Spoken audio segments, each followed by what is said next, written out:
so far, 65 lakh name has been removed, and Supreme Court only has forced them to reveal their names. Initially, they filed an affidavit that we are not required by law to give separate name list for people who we remove. But now, because Supreme Court ordered, they have given it on their website. That also is not machine readable. Now, what the cleverness of them is that they removed the machine readable rule which they had published earlier, and they have put non-machine readable. Basically, machine readable is when you can analyze the data, and such a huge data. You can imagine 7 crore voters, and in one assembly you have like 100 polling stations.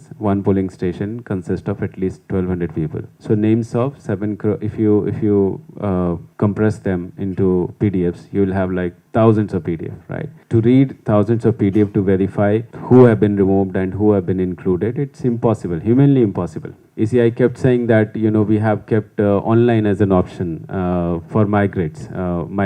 We are also a state which have some of the largest migrants who go out to work in your state, in Western India, Southern India.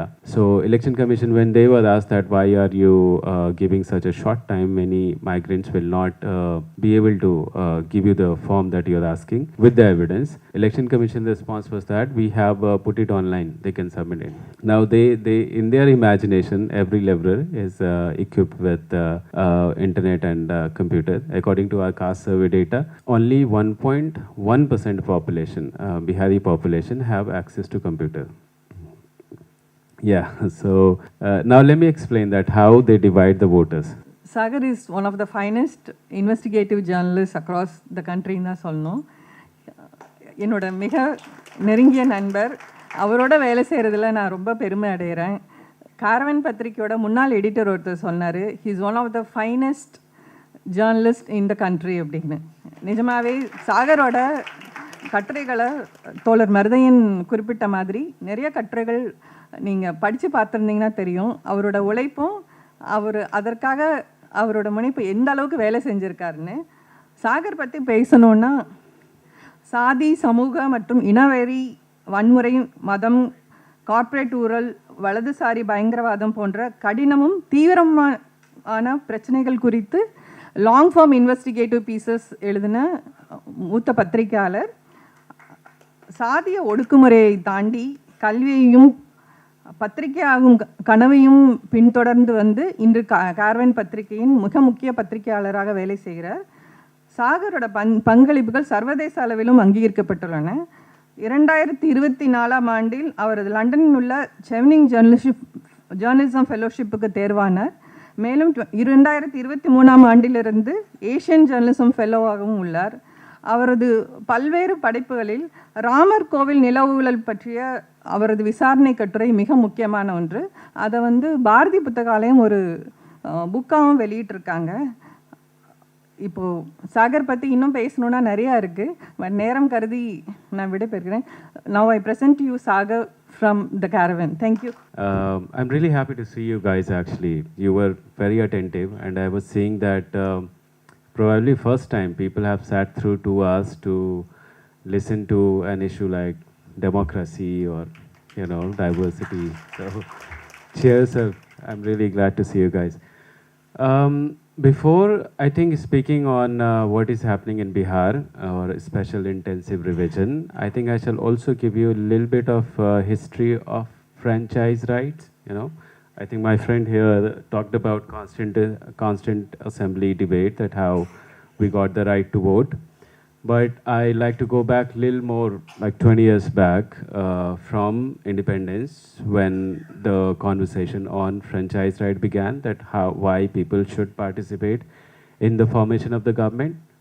Yeah, anyone can say that when we had first direct election, or when people got voting rights here in India? Yes, sir. We actually got direct election first in 1919. Montagu Chelmsford reform, and then 1930 was actually depressed classes and women getting franchise right. But direct election had started in 1919, although in a very limited, restricted population, 3% for the provincial assembly.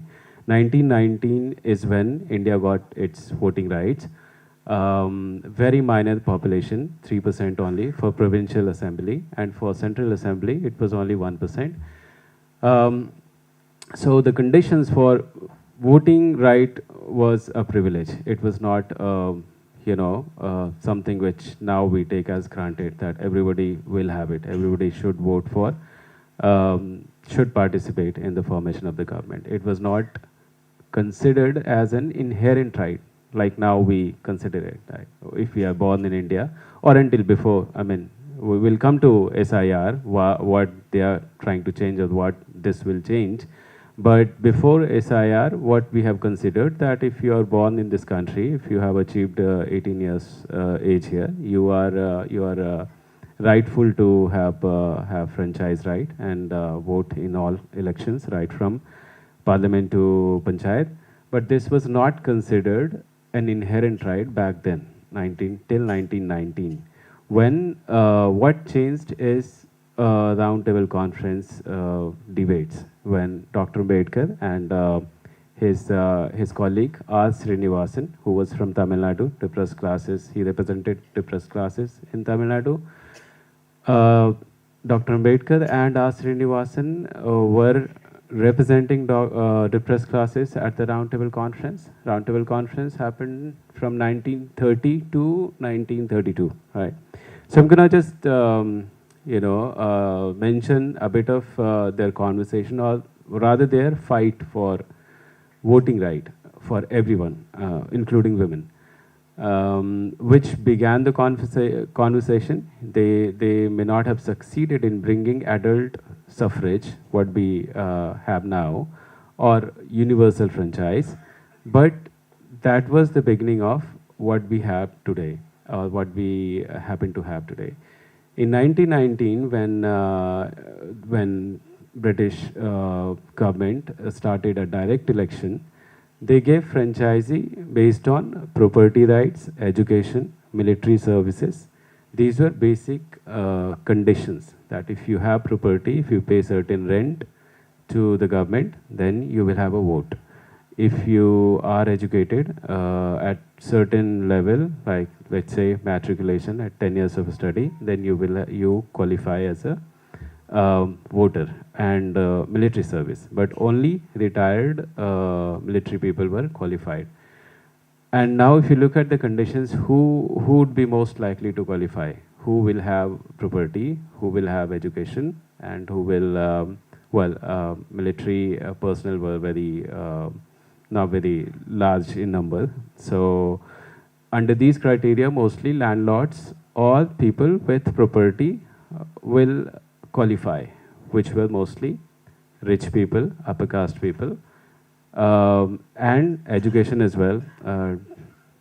Upper caste male adults will qualify because women were still, literacy rate among women was still 3% or 1%, 1919. Yeah. So most of women, most of depressed classes were excluded from under this condition. They did not say it's not a universal right. They said these are the conditions and this is how you get the vote.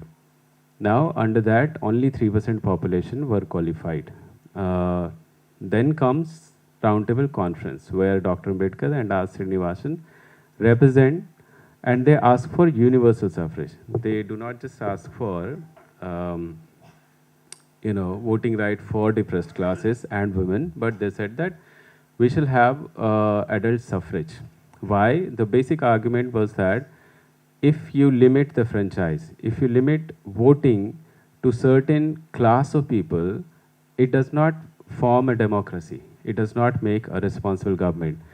It turns the democracy into an oligarchy, into a government which is controlled by a class, which is made of certain people from certain class and privileged class, those who will have property, those who will have education. So the danger is that you are creating an oligarchy which may not be sustainable, which will not be sustainable. If you want a government, people's government, you must give voting right to everyone, including women and depressed classes.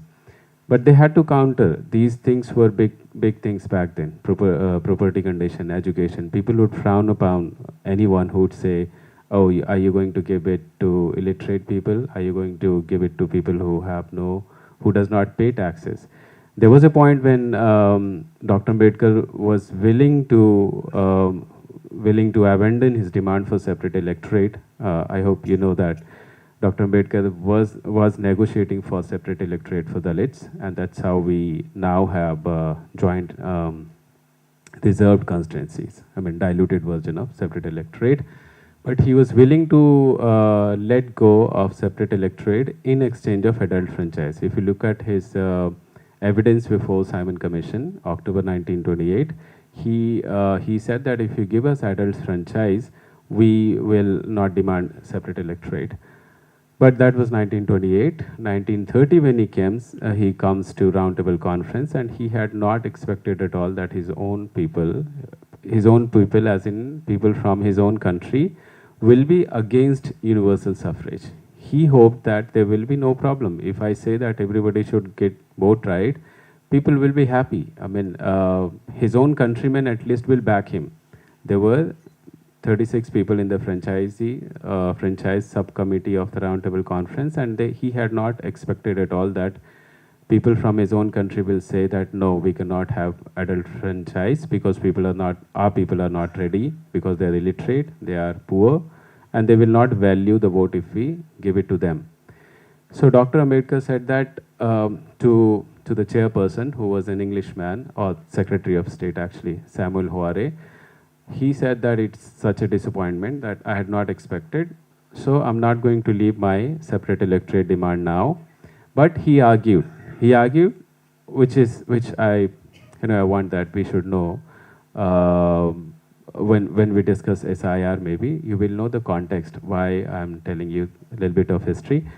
So he said that why the argument in favor of property, why only propertied people should get franchise right, is because they said they pay to the government, so they contribute to the growth of the government.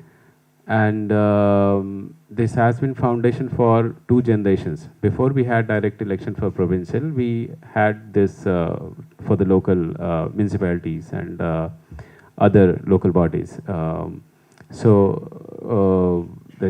This property-based franchisee right was already in existence even before 1919. So he said that the argument was that it has been always like this, because those who have property only should vote.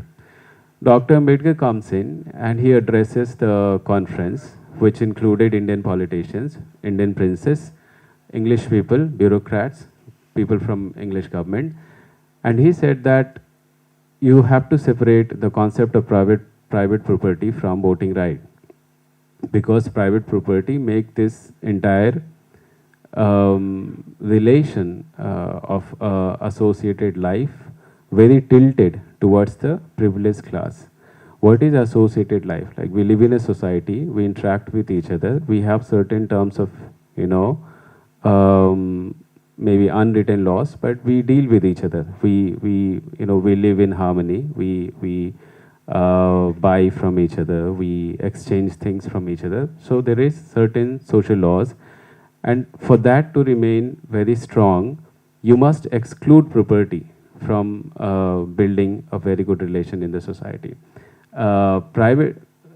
Let's say, for example, when a laborer go to a factory and to work there, and the factory owner makes him sign a contract where if he owns the property, all the clauses will be against the laborer, or who is working in the factory. He will not have any right. If he dies during the work, the owner is not supposed to give him, compensate him for anything.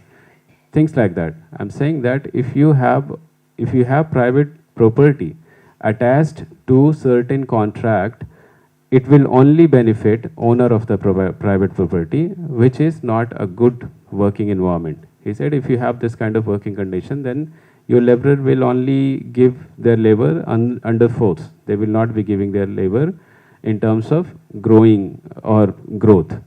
Yeah, so he said same theory applies to society, and we must separate concept of private property from voting right, because voting right is something that builds government, and government is someone who legislate over you. You know, they make laws on your food, on your movement, on your relationship, on your all kinds of social, economic, political relation that you have with other people. It's basically the government which is making your life, molding your life. So he said if a person gets to have a say in formation of government, then it shall not be conditional upon property ownership, right? So that was one argument why we shall not have property as a condition to have voting right. Then the argument in favor of education was that people only who have certain level of educational qualification can think politically and are politically aware. They only should be allowed to vote, so that we have good people in the legislative body, whether it's parliament or the assembly. So this argument also prevailed over for 3 decades before 1935, before these gentlemen arrived on the platform and said that, look, the question is not who's having what qualification. The question is of intelligence. Even an illiterate person can be very intelligent. If an illiterate person runs his family, he makes living for his family, then he's intelligent. Then he's also qualified to participate in the government. It is not necessary that only literate people are intelligent people. And he also said it can be vice versa, because the argument in favor of the educated was that they are very politically aware and they have political knowledge, so they automatically qualify. Dr. Ambedkar said, and it was kind of foreseeing the future. He said that, look, literate, educated people read newspaper of his own party. He listens to conversation of his own party. So what he in a way becomes fanatic, and he does not have a very diverse view. Whereas a farmer or a person who's working in the field will have conversation with everyone. So his knowledge may be more diverse than an educated person. So he said that this requirement of education is absolutely unnecessary. Also for practical reason that women and depressed classes were very, they had not access to education. And they said it's not failure of themselves. They are illiterate because you failed. You as a government failed. So it is your responsibility to give them education, and then put this condition that you will qualify for voting only if you have education.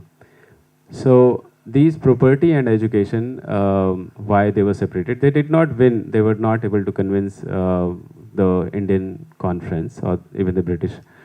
It was a joint conference, roundtable conference, because most of the representatives from India were upper caste aristocrats, lawyers, landlords.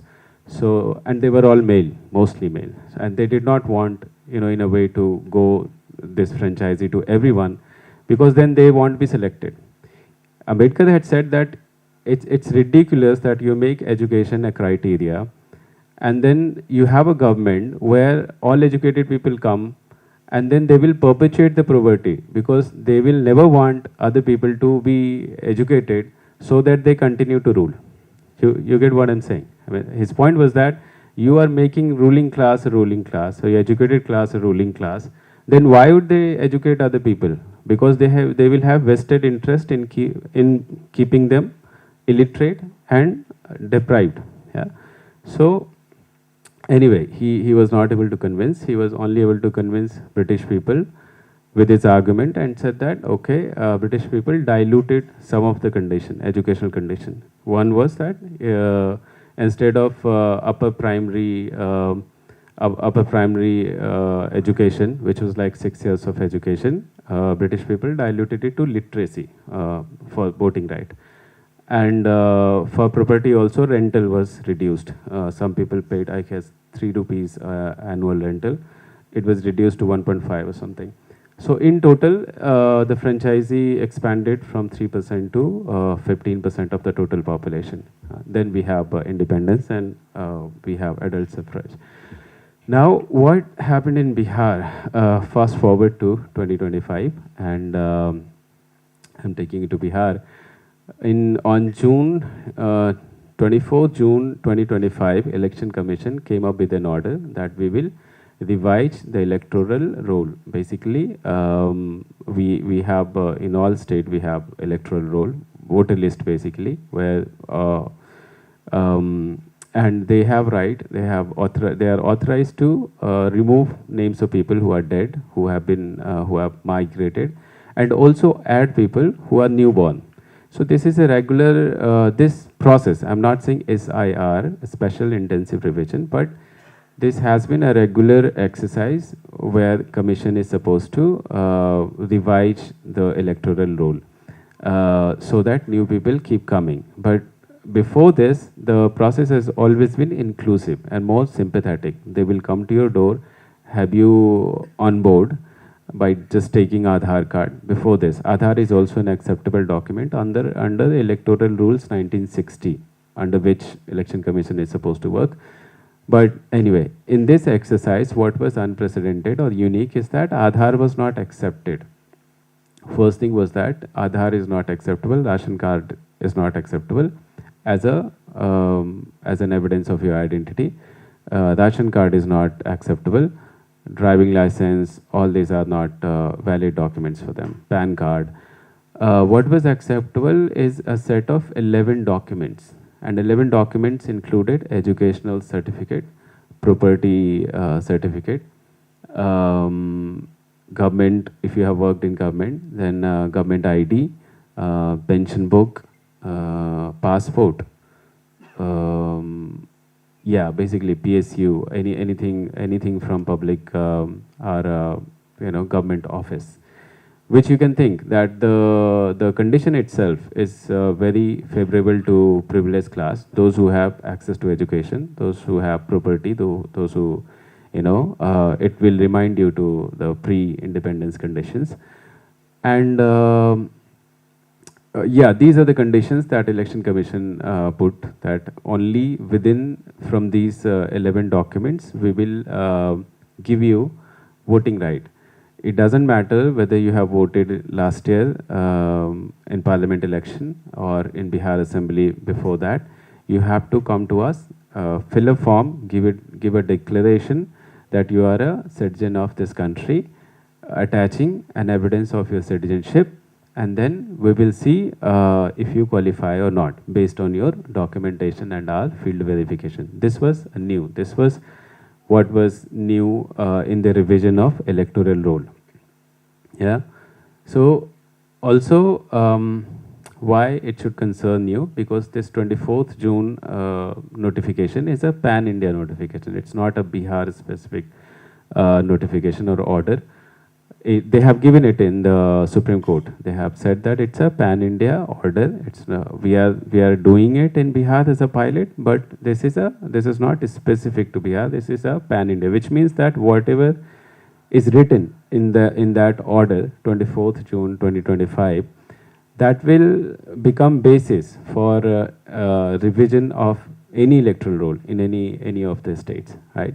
So yeah, so the process started, and in the beginning, many activists went to Supreme Court asking that this is unprecedented and this order should be scrapped on several bases. First is that Election Commission has no right to ask for 11 documents only. That is a creation of a new law that can only be done by Parliament. You cannot give somebody voting right based on certain documents. That is, unless that is put in the rules. That was one first basis. Second, what this process was doing is that it was turning the onus of proving citizenship. Earlier, the onus of including voters on voter list was of Election Commission. Election Commission was supposed to reach out to every adult in India, living in India, and give and have them whatever form they can have them sign and include them as a voter. This was first time where election commission was telling that you come to us with the form and with an evidence, then we will see, then we will check your citizenship and we will give you franchisee right. So timeline also 1 month. I mean, people can arrange certain certificates if they have been given time, but this was to be done within a month, which is mostly for people in Bihar. Half of Bihar is flooded in North Bihar basically. Even where I am coming from right now, I live in Bhagalpur with my wife. It's next to Ganga, and that village, that district is also mostly submerged. So this is a month where every year we see flooding in several districts, mostly districts which are affected by Kosi. We have a river called Kosi, originating from Himalaya, and they flood almost. It floods like 7-8 districts. Some of the most backward districts in Bihar, which is also called Simanchal, they have more. Some of them also known as Muslim majority villages, Purnia, Katihar, Araria, Supal. I traveled to all these villages after this SIR was announced and this was being taken up, to know how much the voters know and if they have the certificates or not. And what I found was, I have written in the article, but it was very overwhelming that people were not aware of the objective and the mandate at all of the SIR. They did not have certificates also. They had Aadhaar card, they had other certificates which were not qualified in this particular process, but they did not have matriculation. If you look at our data, which is Bihar Caste Survey, very recent data is Bihar Caste Survey 2023, when we had a caste survey of our state, when RJD was in power in coalition with Nitish Kumar. So according to that data, only 14% of our population is matriculation. Yeah? Matriculation is very important because they are saying that it's only one of the documents, but if you look at the order, what you have to authenticate is place of birth, your place of birth, and date of birth. Now, if you consider from where can you authenticate these two things, date of birth and place of birth, you will figure out that it's mostly matriculate certificate under the 11 documents, unless you have passport, of course, or you work in maybe government. Then you will have a government identity card, which is valid document. But if you consider a population which does not have government service, does not get pension, and does not pay property tax or does not have land, many people don't have land. Again, I'll quote a caste survey data, 2023, among Dalits, almost 1/3 are landless people, mostly. Again, with ECI kept saying that we have kept online as an option for migrants. We are also a state which have some of the largest migrants who go out to work in your state, in Western India, Southern India. So Election Commission, when they were asked that why are you giving such a short time, many migrants will not be able to give you the form that you're asking with the evidence. Election Commission response was that we have put it online, they can submit it. Now they in their imagination, every leveler is equipped with internet and computer. According to our caste survey data, only 1.1% population, Bihari population, have access to computer. Yeah, so now let me explain that how they divide the voters, and then you can try, imagining maybe that how a farmer, will if they will understand it at all. So SIR divides the whole population. We have 7.98 crore voters. We used to have until January 2025. After SIR, we have 7.2 lakh voter, 7.2 crore voter. Earlier, we used to have 7.9 crore voter. Now it divides 7.9 crore voters into two categories. Those whose name were there on 2003 electoral roll and those whose names were not there on the 2003 electoral roll. Again, this 2003 cutoff is totally arbitrary. It has no justification in the order. Why 2000 becomes such a sacrosanct date line that those whose names are there on 2003 automatically qualifies to be on the current electoral roll, and why those who are not there has to produce an evidence. So those who are not there has to produce an evidence from one of the 11 documents, and those who are there on the 2003 electoral roll, they have to attach a copy of the 2003 the ticket that you get during the election. Just before election, you have a ticket coming to you, which has, booth slip, right. So you're supposed to attach that as an evidence, and your citizenship will be taken as valid.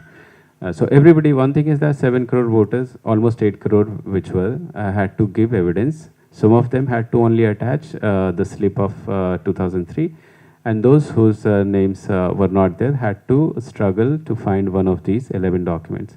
Now the districts that we, let me know if I'm crossing time limit or if I'm, 10 minutes, okay. Sorry, I think I'm boring you guys here. Okay. Okay, thank you. First thing is that 8 crore voters were divided into two categories. Then the other, so those whose names were there were almost 4 crore. Those whose names were not there were 3 crore. So 3 crore people had to go through their documents. Now these 3 crore people were divided further into 3 categories. Those who were born before 1987 had to give evidence of their own place of birth and date of birth. Those whose date of birth or who was born between 1987 and 2004 has to give evidence of their own, meaning their own place of birth and date of birth and that of one of their parents. Those who were born after 2004 has to give evidence of themselves and their parents also. Yeah, so this is how complex the process was. And when I would put it before whoever I interviewed, mostly poor people, they would be just lost, that they would not even figure out when they were born and why it is so.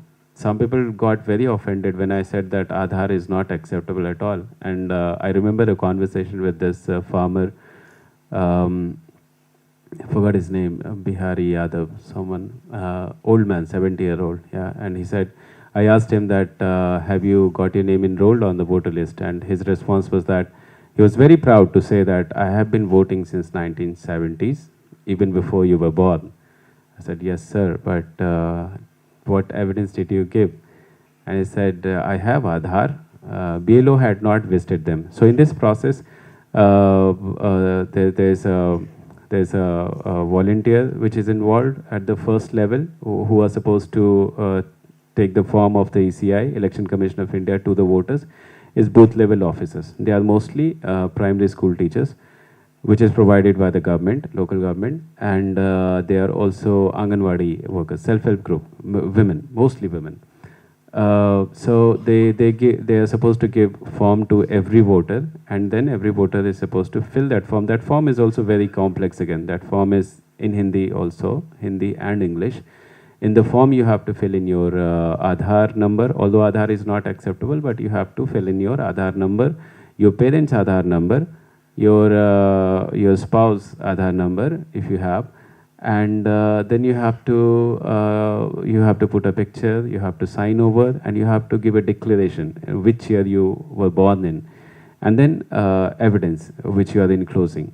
So consider the plight of a person who is illiterate and how they would juggle between these clauses of the form and how accurate they can fill in. So anyway, this So I was talking about this Yadav sir, and he said that I have Aadhaar. He took out immediately from his pocket and said, "Look, see, I have Aadhaar, and I had been voting since 1970s, and I voted several times in Assembly, in Lok Sabha."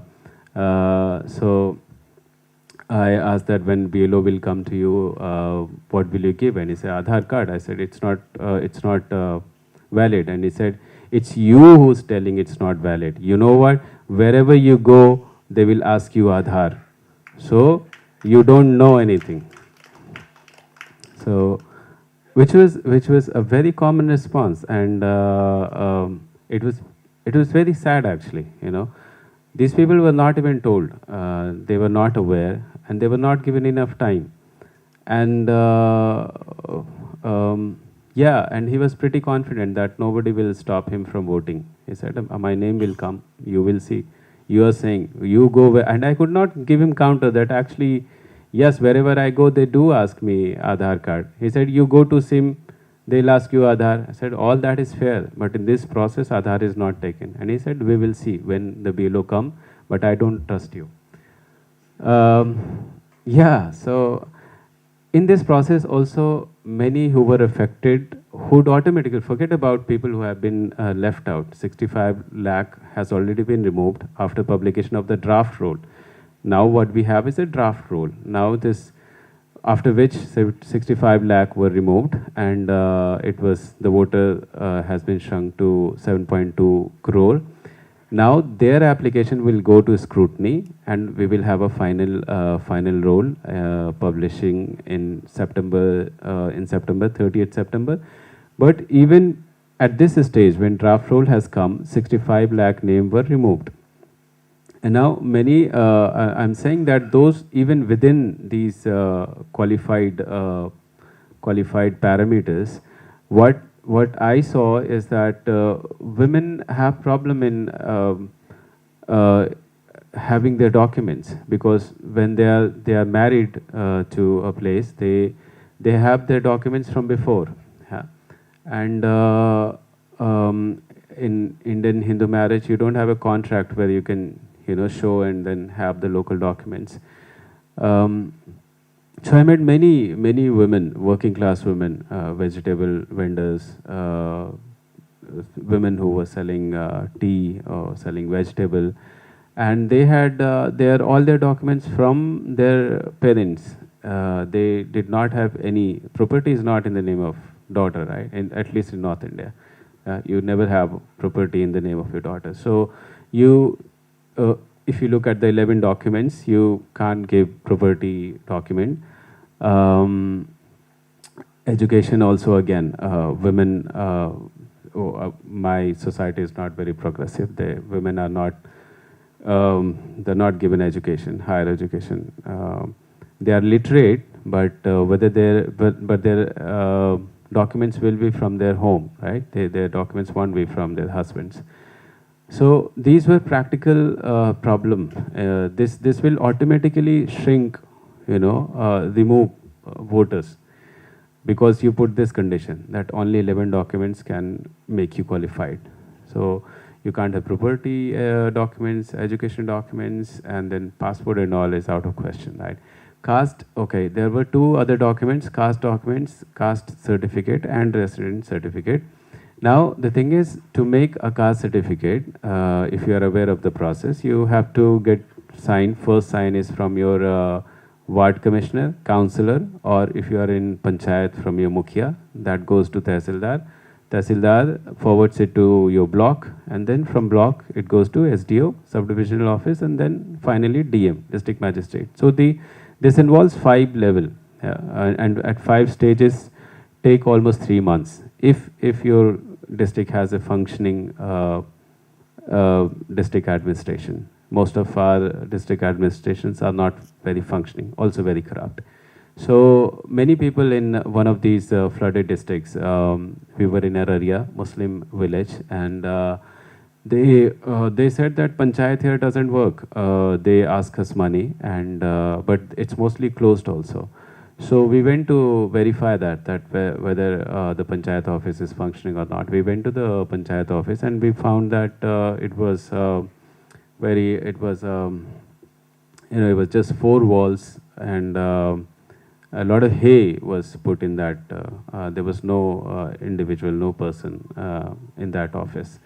So they were right that Panchayat office was defunct, and there was no accountability.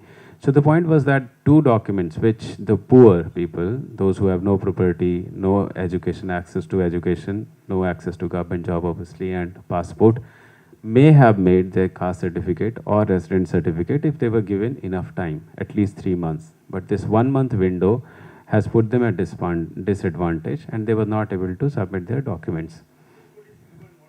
Yes. So, yes. Right. So that is a very recent judgment, not judgment, order, right? And but ECI has not issued any amendment to their original order. Remember that the SIR comes from 24th June order. 24th June order does not speak of any of these things, that you can accept Aadhaar card. It is only the Supreme Court order which, if accepted, we don't know because we don't have ECI affidavit still after that order, and we will get to know when the final rule is published, and when somebody challenges that they did not consider Aadhaar. From their side, there has not been any public order. They said a lot of things through press releases, and they had been saying through press releases. They have issued only one order. Order means it has legal validity, right? When a government constitutional authority do something, they do it through public order. The rest of the conversation they are doing through press releases which have no legal validity. This also that Supreme Court told them to accept Aadhaar. They have not given any amendment to their original order that, okay, we amend that out of these 11 documents, we will also accept Aadhaar. So even if that relief comes, hoping that comes, it will not be universal. It will not be implementable to other states because the original order do not have it, right? So yeah, that's basically the process, and what we saw on the ground is a lot of possibility of disenfranchisement. Now we see already that 65 lakh people were removed. It was done under an impossible timeline, 1 month, and we have also spoken with booth level officers, many booth level officers, and they were only uploading the form because it was humanly impossible to verify, get right documents. In the beginning, they would not get any form at all from people because none of them were able to get any document. Yeah. So far, 65 lakh name has been removed, and Supreme Court only has forced them to reveal their names. Initially, they filed an affidavit that we are not required by law to give separate name list for people who we removed.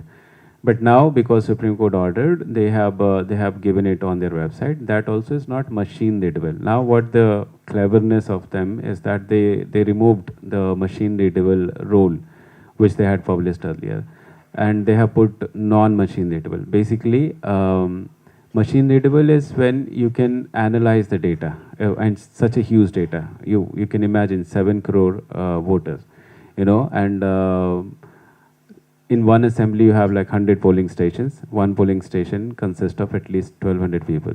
So names of 7 crore, if you compress them into PDFs, you will have like thousands of PDF, right? And to read thousands of PDF to verify who have been removed and who have been included, it's impossible, humanly impossible, of 7 crore voters, unless you have a machine readable format. If you have machine readable PDF, then you can feed it to AI or coding. If we know we have some, we have expertise to do that. But if because they are not providing machine readable, you as a journalist, as a analyst, as a watchdog, anything, you won't be able to call them out that, oh, you removed them, you did not remove them, you did not give them fair chance. Yeah. So now they can have the say. Again, Supreme Court has asked them to upload only machine readable role, which we haven't seen yet. Hopefully we'll see again. Yeah, I guess if you have any questions, maybe later I can take, but this is from me. Thank you so much to listening to me. Yeah.